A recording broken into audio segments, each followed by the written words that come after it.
Do it for the younger you. The younger you who went through all the pain. The younger you who held on, hoping for better days. The younger you who dreamt of a bright future, who thought if they'd hold on for just a little longer, things will be better. The younger you who did their share of going through hardships to give you the platform that you have today.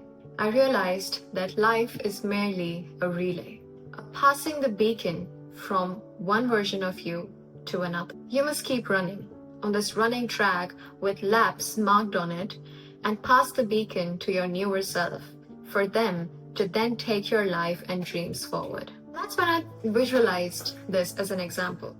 Imagine that your younger self ran all these laps on this running track, it's a relay game, only to see that when they passed the beacon to the current you, who for them is their future self, they ran all these laps and the younger you passed the beacon to the current you, only to watch you take the beacon but walk slowly in despair, in self-doubt, wondering if you can do it or not, if you're good enough, if you can run the laps or not.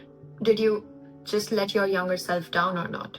And then getting a panic attack just from overthinking all of it, than over action. Imagine all of this happening, you thinking all of this in your head while standing or just walking on that running track with the beacon that your younger self just passed you, with hopes and dreams that you will take it forward. And while all of this is happening, there's your younger self behind you, watching you with wide eyes, astonished, thinking, is this the version I grow up to become? Am I better off the way I am right now if this is how I'm going to be in the future? Well, I can see that in the future I have freedom and the job and I'm making money of my own, but is this my mindset? Imagine the younger you thinking, is this how I view myself? Am I filled with so much self-doubt? Is this how I believe in myself? Is this how I turn out to be? So what about the version of me I dream of becoming? The mighty one, the brave one, the healthier one, the stronger one, the knowledgeable one, the sharp one, the all-rounder one, the closer to God one. Is this how I turn out to be? And that's when I gave this poem a positive turn, because it was required not just in text, but in my mind and in my heart to tell me this is not it. But I failed to believe. I failed to believe this is me, for this is not who I thought I'd be. I know the struggles, I know the pain, but I also know how I run through the pouring rain. I refuse to believe this is the end of me. This is who I am, and this is how I'm supposed to be. I refuse, I deny, I despise all the circumstances that made me think I couldn't be more wise. Otherwise, there's no way I wouldn't win. There's no way I lose myself within. The chances are thin, but through the tears, I will hold a grin. And through the rain and the pain, I'll run through it. But through the tears, I will hold a grin, because I won't stop until I win. Win what? Win the freedom to be myself in the best way possible. Win the proud expressions on my parents' faces. Win over my demons through countless phases. Win the bank balance that funds my dreams. Win the lifestyle that my young heart dreams. Win abundance in health, mental, spiritual, emotional, and physical. Everything changes once you understand energy is reciprocal. I am the universe, and the entire universe smiles. I will do my part to accomplish my dreams, while to achieve the same, the stars will go the extra mile. And that's the context of this. Every time I have these really difficult feelings, I alchemize it. And sometimes I try to go in a low mood so then I can write poetry and write these conversational poems that I just go on writing word after word in whatever rhyming scheme that they are as I read. This is first draft of it. I just wrote it and I read it out to you. And I've been doing it for a good 10 years now. It's just so beautiful how not just writing down your thoughts, not just filling your diary with your day and memories, when you try to compress the feeling in a set of words that complement each other so well, it forms this amazing poetry where you can stop the story, you can turn it around while it all seems like a flow. It all flows like a smooth set of words that stitch back to each other. And it's just this beautiful thing about writing a poem. And that too, I do it in one go.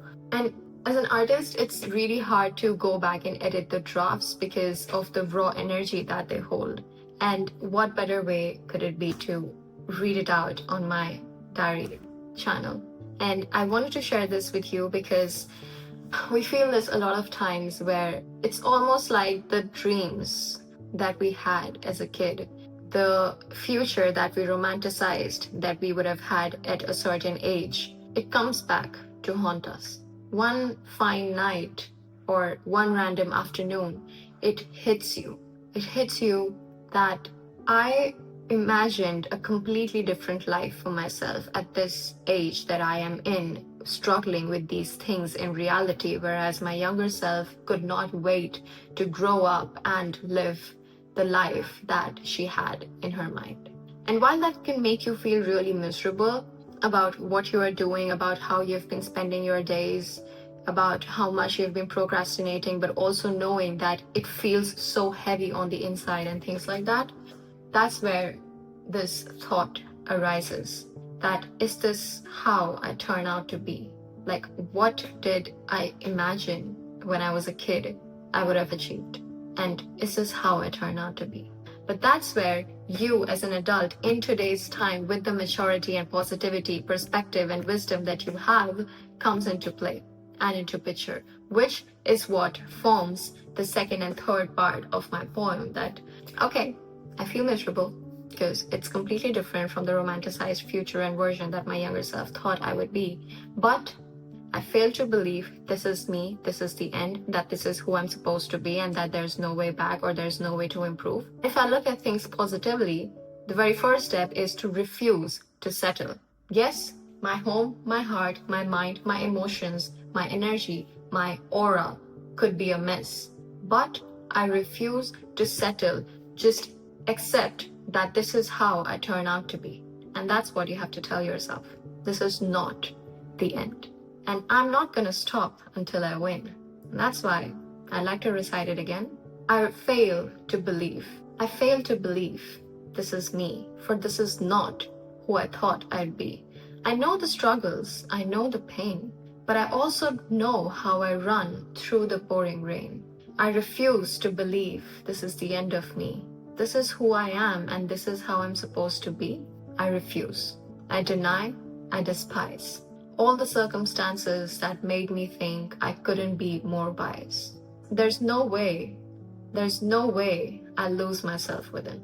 The chances are thin, but through the tears, I will hold a grin and run through the pain and the rain, because I won't stop until I win. And third part now is an added layer of maturity where you're trying to decode and lead with clarity.